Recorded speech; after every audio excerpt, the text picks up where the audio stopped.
Fat liver കാരണമുള്ള high cholesterol ഹൃദയാരോഗ്യത്തെ ബാധിക്കുന്നു എന്നൊരു വീഡിയോ ഞാൻ ചെയ്തപ്പോൾ കുറേ ആളുകൾ കുറേ സംശയങ്ങളായിട്ട് എന്നെ വിളിച്ചിരുന്നു. ഇതിൽ ചോദിച്ചിരുന്ന ഒരു കാര്യം, ബ്ലഡിൻ്റെ തിക്നെസ് കൂടുന്നത് കൊണ്ടാണോ ഇത്തരത്തിൽ ഹൃദയത്തിന് പ്രശ്നങ്ങൾ വരുന്നേ എന്നുള്ളതാണ്. ഫാറ്റ് ലിവർ ഹൃദയത്തെ ബാധിക്കുന്ന ഒരു കാര്യം മാത്രമാണ് ആ വീഡിയോയിൽ ഞാൻ പറഞ്ഞത്. ഇനി ഹൃദയാരോഗ്യത്തെ ഇത് പൂർണ്ണമായിട്ട് എങ്ങനെ എഫക്റ്റ് ചെയ്യുന്നു എന്ന് വളരെ ലളിതമായിട്ട് ഞാൻ നിങ്ങൾക്ക് പറഞ്ഞു തരാം. ഫാറ്റ് ലിവർ കാരണം നമ്മുടെ ശരീരത്തിലെ കൊളസ്ട്രോളിൻ്റെ അളവ് കൂടുകയാണ് ചെയ്യുന്നത്. ഇങ്ങനെ കൂടുന്ന സമയത്ത് നമ്മുടെ ഹൃദയത്തിൻ്റെ ആർട്ടറീസിൽ ഒരു ലൈനിങ് ഉണ്ട്. അതിനെ പറയുന്ന പേരാണ് എൻഡോത്തീലിയം.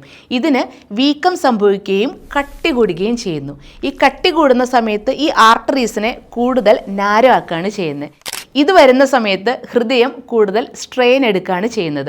ഇത് ബ്ലഡ് പ്രഷർ കൂടുന്നതിനും അതിൻ്റെ ഒപ്പം തന്നെ ഭയങ്കരമായിട്ടുള്ളൊരു ഹൃദ്രോഗങ്ങളൊക്കെ വരുന്നതിനായിട്ടുള്ളൊരു കാരണമുണ്ട്. ശ്രദ്ധിച്ചില്ലെങ്കിലോ പലതരത്തിലുള്ള കോംപ്ലിക്കേഷൻസ് വരികയും ചെയ്യും. അതുകൊണ്ട് ഫാറ്റ് ലിവർ വളരെ നിസ്സാരമായിട്ട് കാണാതിരിക്കുക.